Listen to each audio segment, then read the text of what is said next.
নমস্কার নমস্কার আপনাদের সবাইকে সবাইকে সবাইকে নমস্কার জানাচ্ছে আপনাদের সৌমিত্র বসু। সবাইকে অজস্র শুভ কামনা জানাচ্ছে, সবাইকে স্বাগত জানাচ্ছে আজকের এই শরণাগত অনুষ্ঠানে এবং সবাইকে শুভ সকাল জানাচ্ছে। শুভ হোক, সকলের শুভ হোক, সকলের ভালো হোক, সকলের মঙ্গল হোক। একা আমার ভালো হলো আপনার ভালো হলো তা না, এই পৃথিবীর মঙ্গল হোক।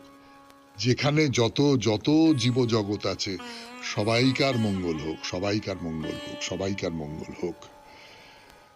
আজকে উমা চতুর্থী ব্রত এবং পাষাণ চতুর্থী ব্রত।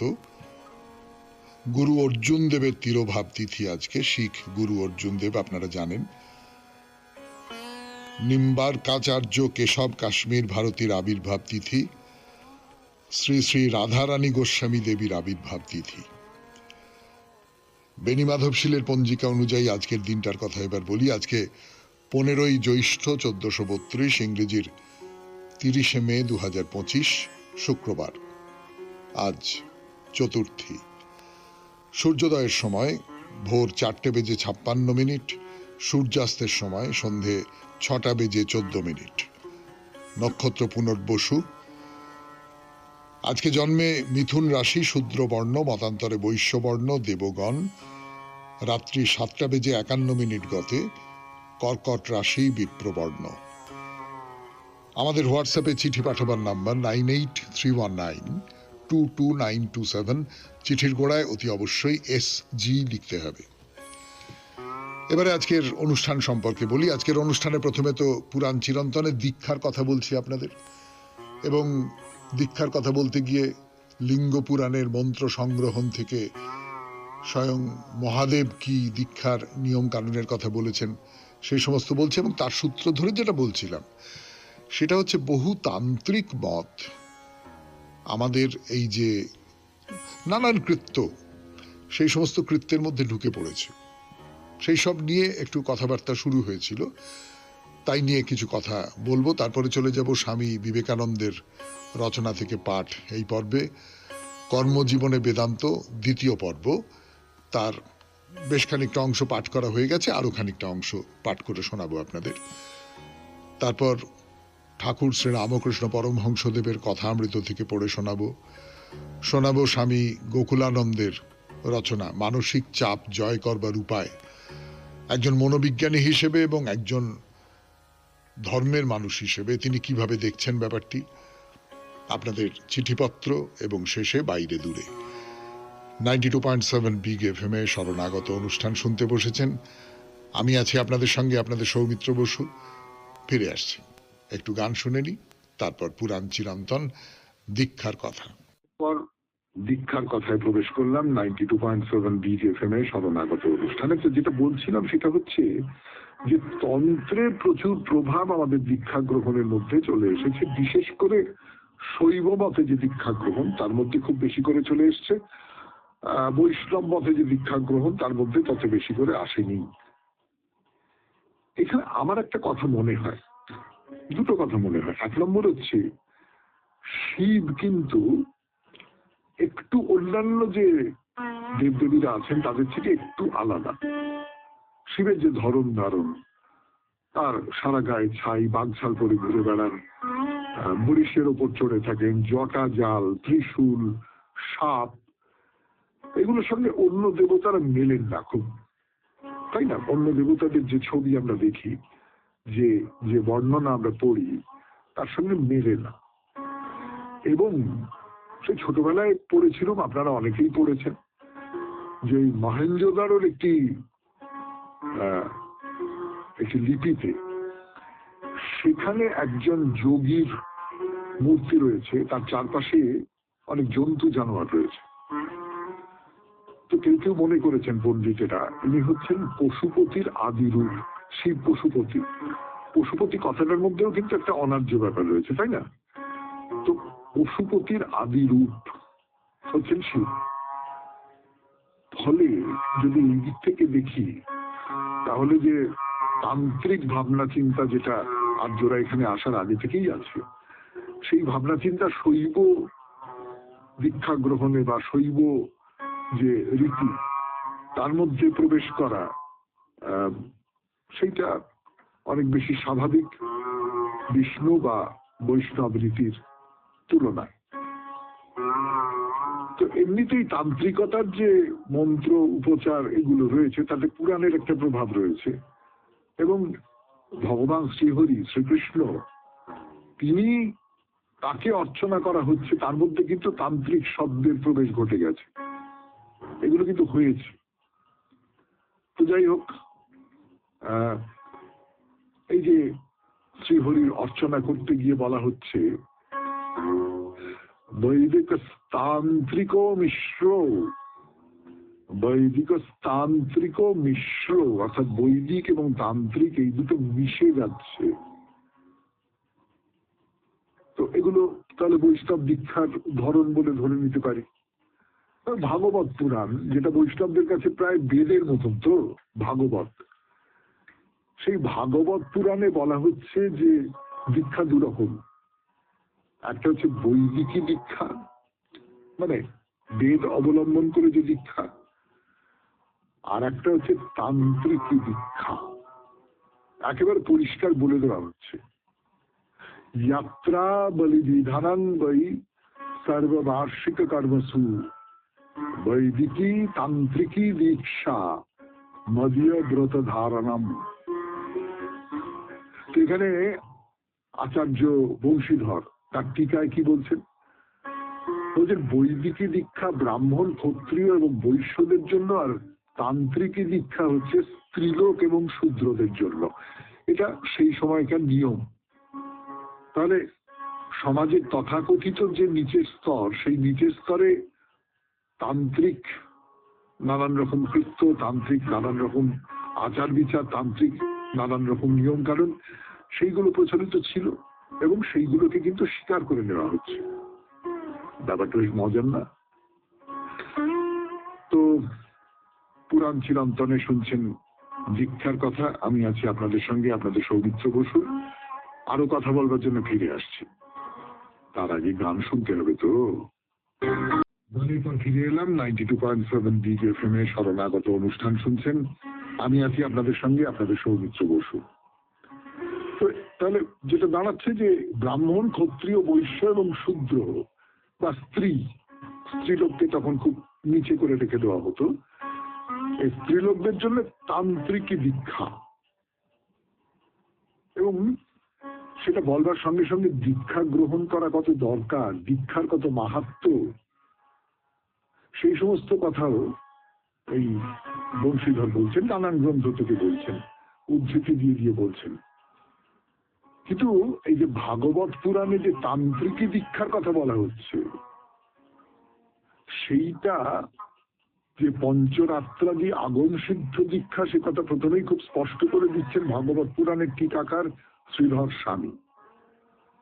ভাগবত পুরাণের একটা শ্লোকে বলা হয়েছে, যিনি খুব শীঘ্র পরমাত্মার সঙ্গে অভিন্ন বুদ্ধিতে জীবাত্মার অহংকারাদি বন্ধন মোচন করতে চান, তিনি তন্ত্রোক্ত বিধিতে ভগবান কেশবের আরাধনা অর্চনা করবেন।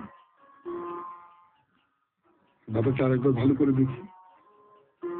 বলছেন, যিনি খুব তাড়াতাড়ি পরমাত্মার সঙ্গে অভিন্ন বুদ্ধিতে জীবাত্মার অহংকারাদি বন্ধন মোচন করতে চান, খুব দ্রুত যিনি পরমাত্মার কাছে যেতে চান, বা জীবাত্মার যে সমস্ত রিপু আছে, অহংকার ইত্যাদি যে বন্ধন আছে, সেইগুলো থেকে মুক্ত হতে চান, তাহলে তাকে তান্ত্রিক মতে সাধনা করতে হবে।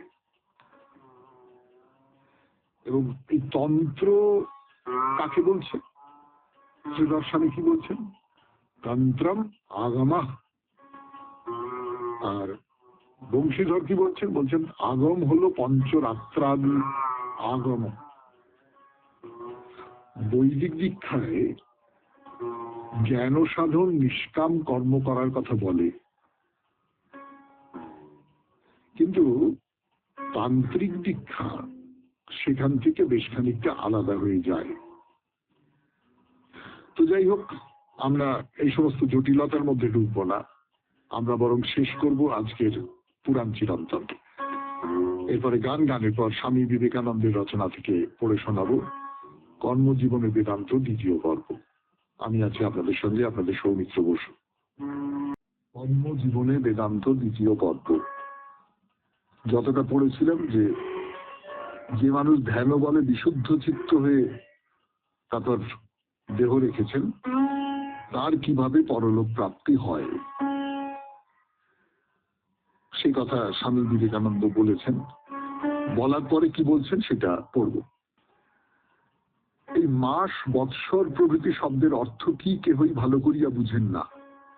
সকলেই সকপল কল্পিত অর্থ করিয়া থাকেন। আবার অনেকে বলেন এইসব বাজে কথা মাত্র। এই চন্দ্রলোক, সূর্যলোক প্রভৃতিতে যাওয়ার অর্থ কি? আর এই যে অমানব ব্যক্তি আসিয়া বিদ্যুল্লোক হইতে ব্রহ্মলোকে লইয়া যান, ইহারই বা অর্থ কি? হিন্দুদের মধ্যে একটি ধারণা ছিল যে চন্দ্রলোকে প্রাণীর বাস আছে। ইহার পরে আমরা পাইব কি করিয়া চন্দ্রলোক হইতে পতিত হইয়া মানুষ পৃথিবীতে উৎপন্ন হয়। যাহারা জ্ঞান লাভ করে নাই, কিন্তু এই জীবনে শুভ কর্ম করিয়াছে, তাহাদের যখন মৃত্যু হয় তাহারা প্রথমে ধূমপথে গমন করে, পরে রাত্রি, তারপর কৃষ্ণপক্ষ, তারপর দক্ষিণায়ন সন্মাস, তারপর বৎসর হইতে তাহারা পিতৃলোকে গমন করে। পিতৃলোক হইতে আকাশে, আকাশ হইতে চন্দ্রলোকে গমন করে। চন্দ্রলোকে দেবতাদের ভোগ্যরূপে পরিণত হইয়া দেব জন্মগ্রহণ করে। যতদিন তাহাদের পুণ্যক্ষয় না হয় ততদিন চন্দ্রলোকে বাস করিতে থাকে, আর কর্মফল শেষ হইলে পুনর্বার তাহাদিগকে পৃথিবীতে আসিতে হয়। তাহারা প্রথমে আকাশ রূপে পরিণত হয়, তারপর বায়ু, তারপরে ধূম, তারপরে মেঘ প্রভৃতি রূপে পরিণত হইয়া শেষে বৃষ্টিকণাকে আশ্রয় করিয়া ভূপৃষ্ঠে পতিত হয়। সেখানে শস্যক্ষেত্রে শস্য রূপে পরিণত হইয়া মনুষ্য কর্তৃক খাদ্যরূপে গৃহীত হয়। অবশেষে তাহাদের সন্তানাদি রূপে জাত হয়। যাহারা সৎকর্ম করিয়াছিল তাহারা সদ্বংশে জন্মগ্রহণ করে, আর যাহারা অসৎকর্ম করিয়াছে তাহাদের অতি নীচ জন্ম হয়। এমনকি তাহাদিগকে কখনো কখনো শূকর জন্ম পর্যন্ত গ্রহণ করিতে হয়। আবার যে সকল প্রাণী দেবযান ও পিতৃযান নামক এই দুই পথের কোনো পথে গমন করিতে পারে না, তাহারা পুনঃ পুনঃ জন্মগ্রহণ করে এবং পুনঃ পুনঃ মৃত্যু মুখে পতিত হইয়া থাকে। এই জন্যই পৃথিবী একেবারে পরিপূর্ণ হয় না, একেবারে শূন্য হয় না। আমরা ইহা হইতে কতকগুলি ভাব পাইতে পারি, আর পরে হয়তো আমরা ইহার অর্থ অনেকটা বুঝিতে পারিব।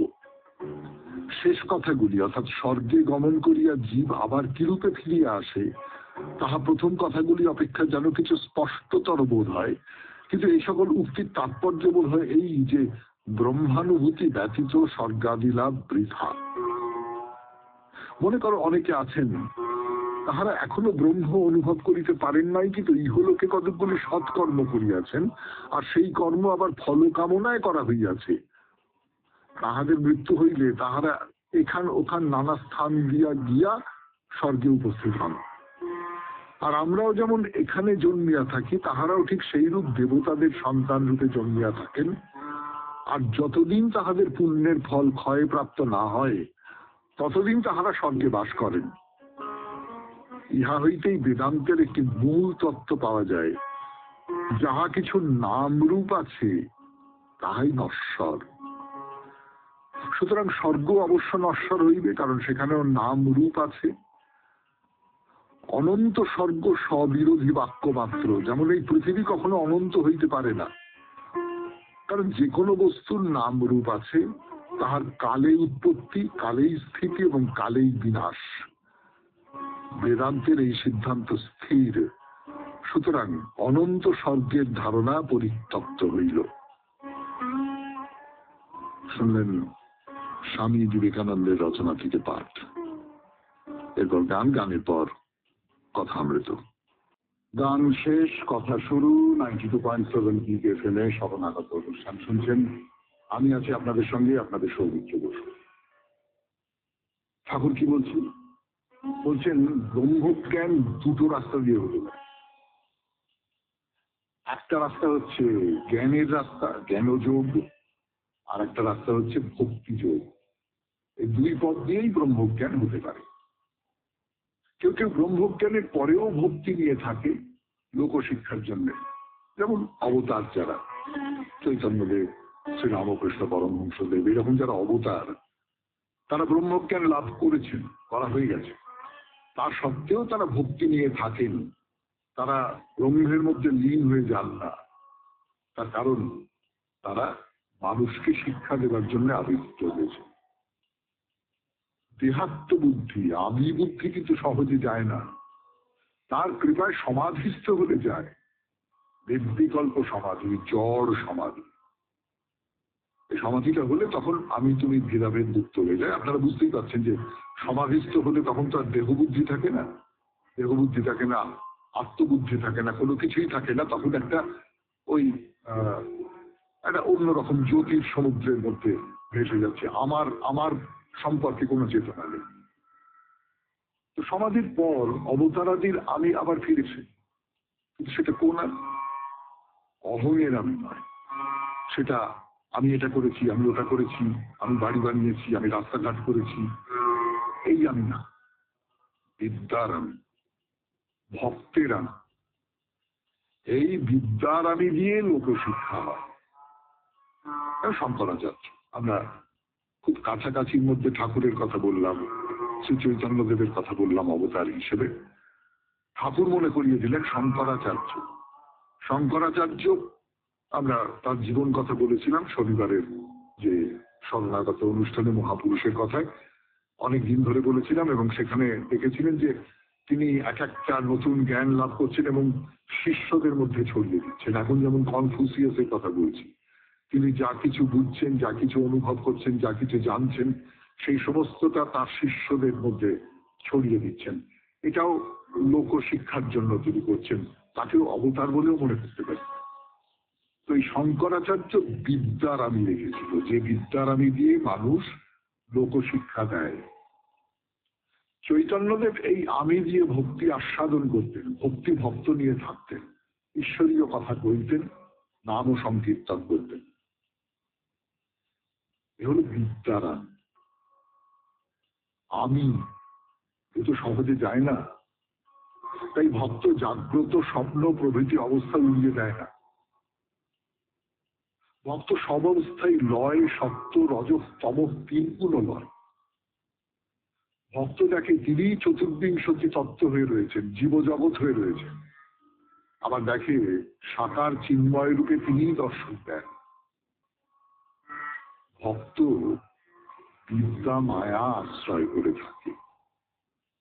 শুনছেন কথামৃত থেকে পাঠ 92.7 বিগ এফএম-এ শরণাগত অনুষ্ঠানে। আরো পাঠ করবার জন্য আপনাদের সৌমিত্র বসু ফিরে আসছে গানের পর। আমি আপনাদের সৌমিত্র বসু। ঠাকুর কি বলছেন? ঠাকুর খুব গভীর দর্শনের কথা বলছেন। বলছেন ভক্ত তিনি দেখে যে তিনি সমস্তটা হয়ে রয়েছেন, তিনি জীবজগৎ হয়ে রয়েছেন। আবার দেখে সাকার চিন্ময় রূপে তিনি দর্শন দিচ্ছেন। এ হলো বিদ্যা মায়া। ভক্ত বিদ্যা মায়া আশ্রয় করে থাকে, এবং এই বিদ্যা মায়ার একটা প্রকাশ হচ্ছে সাধু সঙ্গ। যদি এই বিদ্যা মায়ার মধ্যে নেই, তিনি বলেন সবই তো আমি, তাহলে সাধু সঙ্গ করে কি হবে? কিন্তু ভক্ত বলে সাধু সঙ্গ, তীর্থযাত্রা, তীর্থ দেখা, জ্ঞান, বৈরাগ্য, এই সব আশ্রয় করে থাকে। সে বলে যদি আমি সহজে চলে না যায়, তবে থাক শালা দাস হয়ে, ভক্ত হয়ে থাক। সত্যি সত্যি আপনি ভেবে দেখুন তো, আপনি আপনার নাম অমুক চন্দ্র অমুক, আমার নাম সৌমিত্র বসু। আমার এই যে পরিচয়টা, আমি একজন লোক, আমি এইখানে থাকি, এই করি, শরণাগত অনুষ্ঠান করি, এই করি, সেই করি, এইটাকে আমি ভুলে যেতে পারবো? এইটাকে ভুলে যাওয়া অসম্ভব বলে মনে হয় না? কিন্তু না, অসম্ভব নয়। অনেকে পারে, নিশ্চয়ই পারে। আমি পারি না, আপনি পারেন না, আরেকজন পারেন।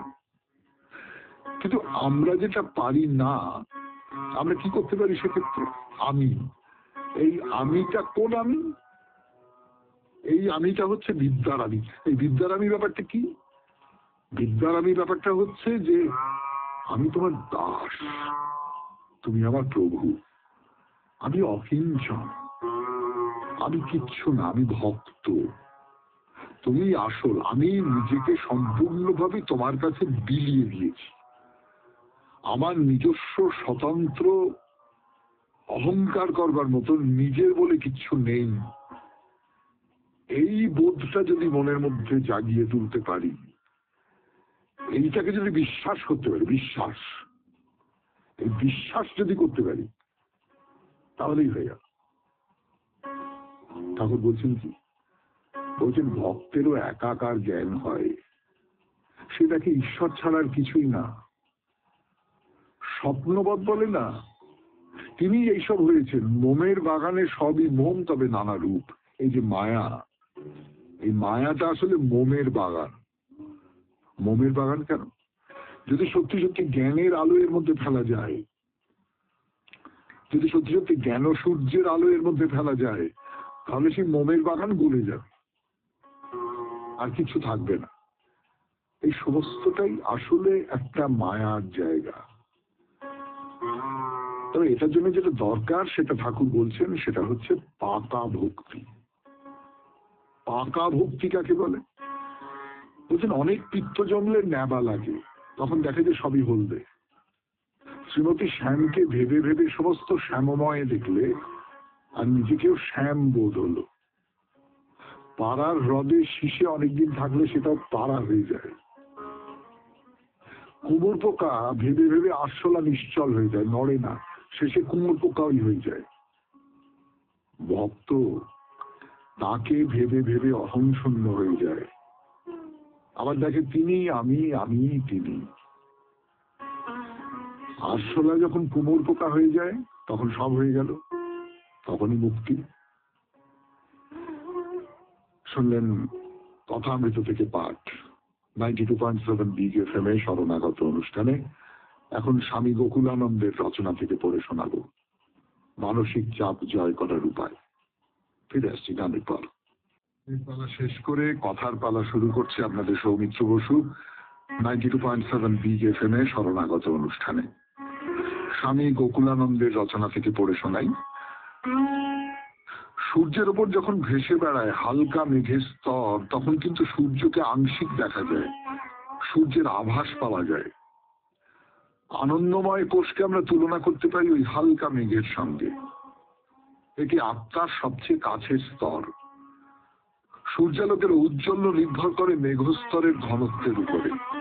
মেঘ যত ঘন, আলো তত কম। আনন্দময় কোষকে তো তুলনা করলাম হালকা মেঘের সঙ্গে। যদি মেঘ একটু ঘন হয়, তখন আসে বিজ্ঞানময় কোষ, আরো ঘন হলে মনোময় কোষ, আরো ঘন প্রাণময় কোষ, আর যখন সম্পূর্ণ আধার, তখন আসে অন্নময় কোষ। এই স্থূল দেহটার সাথে যে ব্যক্তি নিজেকে একাত্ম করে ফেলেন, তার কখনো জ্ঞান লাভ হয় না, আলোক প্রাপ্তি ঘটে না। আমাদের সত্তা যখন মনের সাথে একাত্ম হয়, তখন সন্দেহের সৃষ্টি হয়। একজন চিন্তাশীল ব্যক্তি সততই সন্দিহান। বিজ্ঞানময় কোষ অর্থাৎ বুদ্ধিময় আবরণটি বিচার করার ক্ষমতা সম্পন্ন এবং তা মনের চেয়ে সূক্ষ্ম। বিজ্ঞানময় কোষ আনন্দময় কোষের কাছাকাছি এবং এক এমন বৌদ্ধিক আবরণ যা কোনো সিদ্ধান্তে পৌঁছতে বা নিশ্চয়তা অর্জনে সাহায্য করে। অতএব নিশ্চয়তা অর্জনে আত্মা বৌদ্ধিক আবরণটিকে ব্যবহার করে। এই বুদ্ধিময় কোষটি অতিশয় দীপ্যমান, কারণ তা পরম সত্তার নিকটে অবস্থান করে। আনন্দময় কোষ অর্থাৎ পরম আনন্দে পরিপূর্ণ এই পঞ্চম কোষটির মধ্য দিয়ে মানুষ সুখের বিবিধ মাত্রাকে আস্বাদন করে। এই কোষের প্রধান বৈশিষ্ট্যই হলো নিশ্চিন্ত বিশ্রাম আর অফুরন্ত আনন্দ, যেন বহুদিনের অভীপ্সিত মনের মতো বস্তুটি আমার করায়ত্ত। সুখময় এই কোষের পূর্ণ প্রকাশ ঘটে আমাদের সুষুপ্তির মধ্যে। এমন সুপ্তি থেকে উঠে মানুষ বলে, আহ, বড্ড আনন্দে ঘুমোলাম। এই পাঁচটি কোষের প্রত্যেকটি বস্তুরই রূপান্তর। আনন্দময় কোষ আত্মার নিকটবর্তী হলেও তা আত্মা নয় কখনোই। অন্যান্য কোষগুলির মতো এটিও পরিবর্তনযোগ্য, আত্মা কিন্তু অপরিবর্তনীয়। এই পাঁচটি কোষের কোনো স্থায়ী ভিত্তি নেই। যে বাস্তবতা তাদের আছে বলে মনে হয়, তা শুধু এই কারণে যে তাদের ভেদ করে আত্মার সম্মুখীন হতে হয়। আত্মার সত্য উদ্ভাস কোনো কোষের দ্বারাই অবরুদ্ধ হতে পারে না। ক্রমাগত বিচার, অনাসক্তি, আত্মসংযম আর ধ্যানের মধ্যে দিয়ে আমরা ক্রমে ক্রমে এই কোষগুলির সংস্রব ত্যাগ করে আপন সত্তার গভীরে নিমজ্জিত হই।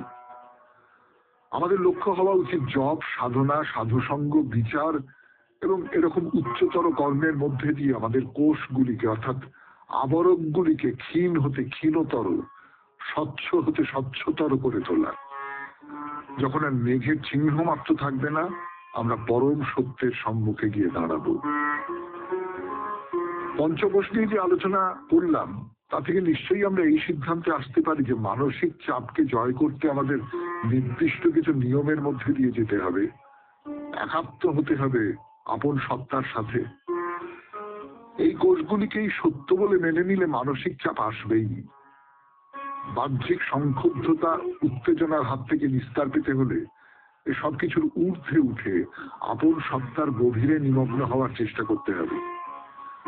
আমাদের অন্তঃস্থিত সত্য সত্তার সাথে একবার পরিচয় হলেই বাহ্যিক সংঘাত আমাদের আর স্পর্শ করতে পারবে না। সবশেষে ঠাকুর শ্রী রামকৃষ্ণের কটি কথা স্মরণ করি। ঠাকুর বলতেন, মানুষের বন্ধন বা মুক্তি সবকিছু তার মনে। মন যদি শুদ্ধ হয়, উপলব্ধ হবে আত্মার স্বরূপ। আর মন যদি থাকে অশুদ্ধতায় ছাওয়া, অন্তঃস্থিত শত উজ্জ্বল আত্মা চির অধরাই থেকে যাবে। এই ছোট্ট কটি কথার মধ্যেই বিধৃত হয়ে রয়েছে মনের সব সমস্যাগুলি। শুনলেন স্বামী গোকুলানন্দের রচনা থেকে পাঠ। এখন গান, গানের পর আপনাদের চিঠিপত্র। এবারে চিঠিপত্র কিন্তু আসলে বাইরে দূরে।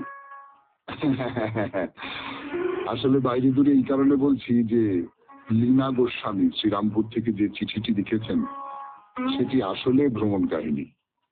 আমাদের শরণাগত শ্রোতারা মাঝে মাঝে এরকম ভ্রমণ কাহিনী পাঠান, সে পড়তে খুব ভালো লাগে। মানে যে জায়গাগুলো আমি যাইনি, যে জায়গাগুলোর কথা আমি আপনাদের বলতে পারিনি, সেই জায়গাগুলোর কথা তারা বলে দেন। তাহলে সেটা খানিকটা ওই বাইরে দূরের একটা বাড়তি পাওয়া হয়ে যায় আর কি। তো যাই হোক, চিঠিটা পড়ে শোনাই আপনাদের। শরণাগত অনুষ্ঠানে দার্জিলিং এর জাপানি মন্দির দর্শন করতে যাবার পথের ধারের দৃশ্য প্রসঙ্গে আপনার পথের পাশে মাঝে মাঝে ছোট ছোট বাড়ি, পাইন বা বার্চ গাছ, তারপর একটু পাহাড়। মনে হয় পাহাড় যেন লুকোচুরি খেলছে টুকি টুকি বলে। অপূর্ব মনে হলো যেন চোখের সামনে দূর পাহাড়ের লুকোচুরি খেলা দেখতে পাচ্ছি। এইভাবেই শরণাগত শুনে আমরা মন ভ্রমণ করে সমৃদ্ধ হই। সাম্প্রতিককালে দুটি অল্পশ্রুত শিব মন্দির দর্শনের সৌভাগ্য হয়েছে, যে অভিজ্ঞতা আপনাদের সাথে ভাগ করে নিতে ইচ্ছে হলো। প্রথম মন্দিরটি পূর্ব বর্ধমানের বুদবুদ গ্রামের কসবা অঞ্চলে। প্রত্যন্ত গ্রাম, যদিও রাস্তা বেশ ভালো। প্রায় 900 বছরের পুরনো মন্দির। স্থানীয় জনশ্রুতি আছে চাঁদ সদাগর এই মন্দিরে পূজা করেছিলেন। আড়ম্বরহীন আটচালা ধরনের মন্দির, কিছু কিছু সংস্কার হয়েছে, তবে মন্দির প্রাঙ্গণের বিশাল বটগাছটি মন্দিরের প্রাচীনতার কথাই মনে করিয়ে দেয়। মন্দিরের ভিতরে কালো পাথরের শিবলিঙ্গ স্বয়ম্ভু, প্রায় 3 ফুট উচ্চতা। পাশে একটি মনসা মন্দিরও আছে। এর পরের গন্তব্যস্থল পানাগড়। এখানে স্থল সেনাবাহিনীর ক্যাম্পে অধিষ্ঠিত ক্ষেত্রপাল বাবা শিব মন্দির। এই মন্দিরও বহু প্রাচীন। কথিত আছে দ্বিতীয় বিশ্বযুদ্ধ চলাকালীন এখানে বোমাবর্ষণ হয়েছিল, কিন্তু মন্দির অক্ষত থাকে। বর্তমানে সেনা কর্তৃপক্ষ এই মন্দিরের সংস্কার ও রক্ষণাবেক্ষণ করেন। এখানে শিবলিঙ্গ ত্রিনয়ন বিশিষ্ট। মন্দিরের পাশে মা কালীর মন্দির, মা দুর্গার মন্দির ও হনুমানজির মন্দির আছে। এখানে অনেক পুণ্যার্থীর আগমন হয়।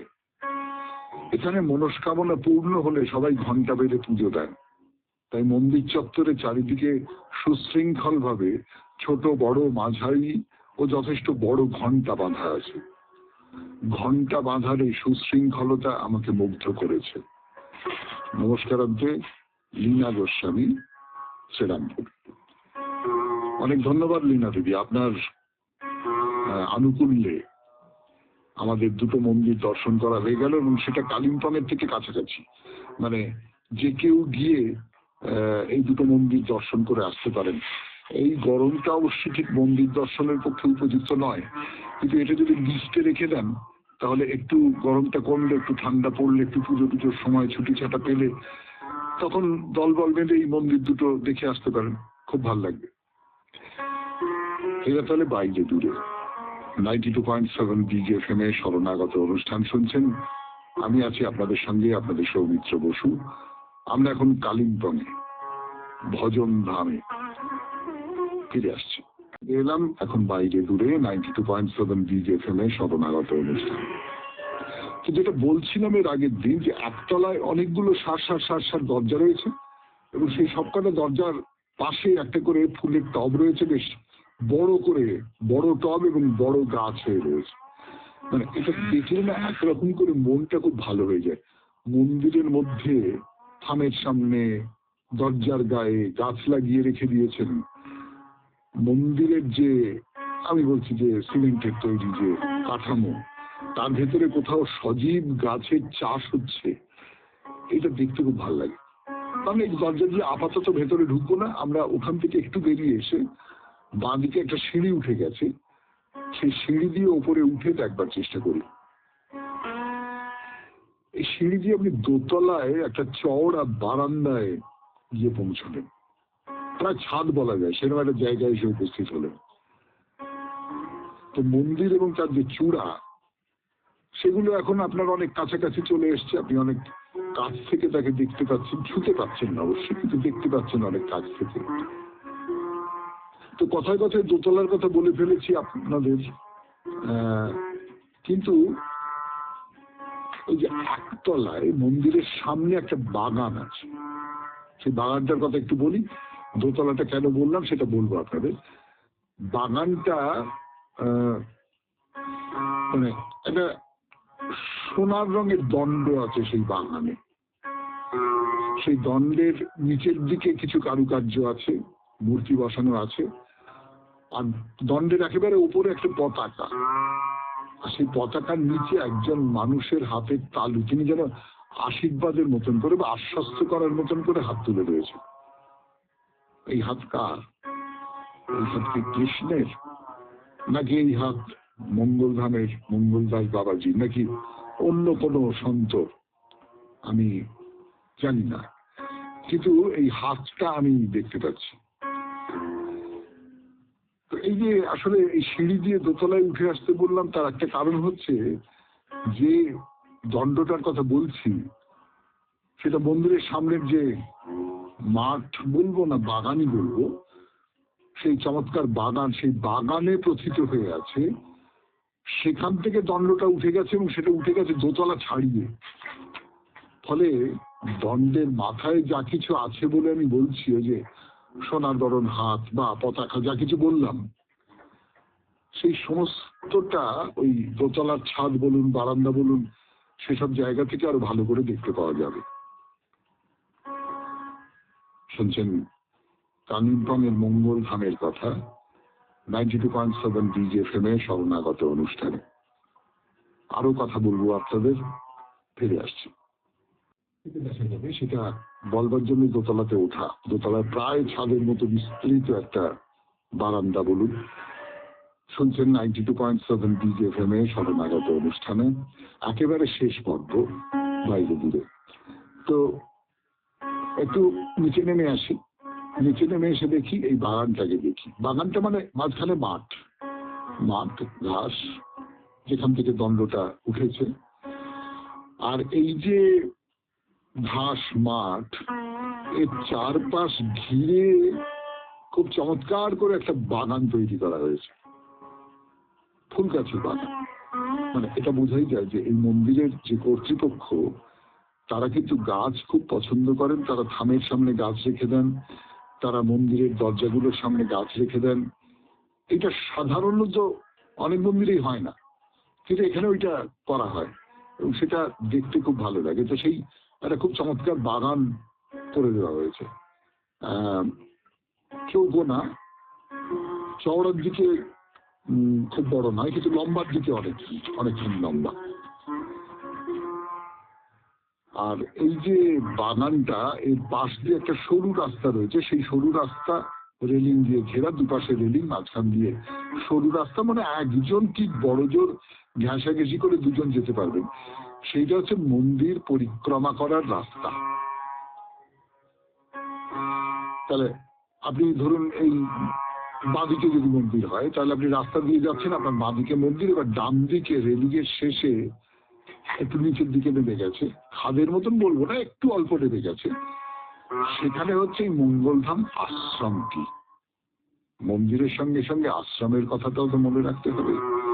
এটা তো আসলে কেবলমাত্র মন্দির নয়, সেই সঙ্গে সঙ্গে আরো নানান ধরনের কাজ এখানে হয়, সেই কথা আপনাদের বলেছিলাম। তো এই আশ্রমে মন্দিরের শিষ্য সামন্ত যারা আছেন তারা সকলে থাকেন, তো সেটা একটু নিচের দিকে। তাহলে চলুন এবার মন্দিরের ভেতরে প্রবেশ করা যাক। প্রথমে একতলায় প্রবেশ করব।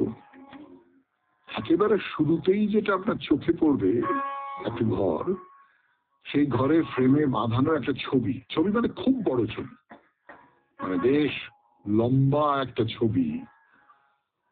সেই ছবির একেবারে উপরের দিকে যে শ্রীকৃষ্ণের চূড়ায় যে পালক থাকে না, ময়ূরের পালক থাকে, সেই রকমের একটা পালক, তারপরে একটা ইংরেজি লেখা, সেই লেখাটার নাম হচ্ছে দ্য মেসেজ অফ গুরু মঙ্গল দাস বলে নিচে লেখা। আর বাঁদিকে মঙ্গল দাসের ছবি দাঁড়িয়ে আছে, হাতে লাঠি, গলায় মালা, সাদা পোশাক পরে আছেন তিনি, মাথায় একটি টুপি। এই হলো মঙ্গল দাসজির বাণী, যেটা দেখে আপনি এই মন্দিরে প্রবেশ করবেন। কিন্তু আজকের মতো শরণাগত এখানেই শেষ করি। আমাদের হোয়াটসঅ্যাপে চিঠি পাঠাবার নাম্বার 9831922927, চিঠির গোড়ায় অতি অবশ্যই SG লিখতে হবে। কবিতা শোনাবো। কবিতার নাম আকুল আহ্বান। সন্ধে হলো, গৃহ অন্ধকার, মাগো হেথায় প্রদীপ জ্বলে না। একে একে সবাই ঘরে এলো, আমায় যে মা কেউ বলে না। সময় হলো বেঁধে দেব চুল, পরিয়ে দেব রাঙা কাপড় খানি। সাঁঝের তারা সাঁঝের গগনে, কোথায় গেল রানী, আমার রানী। রাত্রি হলো, আধার করে আসে, ঘরে ঘরে প্রদীপ নিভে যায়। আমার ঘরে ঘুম নেই গো শুধু, শূন্য সেজ, শূন্য পানি চাই। কোথায় দুটি নয়ন ঘুমে ভরা, নেতিয়ে পড়া ঘুমিয়ে পড়া মেয়ে। শ্রান্ত দেহে ঢুলে পড়ে তবু, মায়ের তরে আছে বুঝিছে। আধার রাতে চলে গেলি তুই, আধার রাতে চুপি চুপি আয়। কেউ তো তোরে দেখতে পাবে না, তারা শুধু তারার পানে চায়। এই জগৎ কঠিন, কঠিন, কঠিন শুধু মায়ের প্রাণ ছাড়া। সেইখানে তুই আয় মা, ফিরে আয়। এত ডাকি, দিবি নাকি সাড়া। ফুলের দিনে সে যে চলে গেল, ফুল ফোটা সে দেখে গেল না। ফুলে ফুলে ভরে গেল বন, একটি সে তো পড়তে পেল না। ফুল যে ফোটে, ফুল যে ঝরে যায়, ফুল নিয়ে যে আর সকলে পড়ে। ফিরে এসে সে যদি দাঁড়ায়, একটিও যে রইবে না তার তরে। খেলতো যারা তারা খেলতে গেছে, হাসতো যারা তারা আজও হাসে। তার তরে তো কেহই বসে নেই, মা যে কেবল রয়েছে তার আসে। হায় রে বিধি, সব কি ব্যর্থ হবে, ব্যর্থ হবে মায়ের ভালোবাসা। কতজনের কত আশা পুরে ব্যর্থ হবে মার প্রাণেরই আশা। সবাই খুব ভালো থাকবেন, আনন্দে থাকবেন। নমস্কার। নমস্কার আপনাদের সবাইকে সবাইকে সবাইকে নমস্কার জানাচ্ছে আপনাদের সৌমিত্র বসু। সবাইকে অজস্র শুভ কামনা জানাচ্ছে, সবাইকে স্বাগত জানাচ্ছে আজকের এই শরণাগত অনুষ্ঠানে এবং সবাইকে শুভ সকাল জানাচ্ছে। শুভ হোক, সকলের শুভ হোক, সকলের ভালো হোক, সকলের মঙ্গল হোক। একা আমার ভালো হলো, আপনার ভালো হলো তা না, এই পৃথিবীর মঙ্গল হোক। যেখানে যত যত জীবজগৎ আছে সবাইকার মঙ্গল হোক, সবাইকার মঙ্গল হোক, সবাইকার মঙ্গল হোক।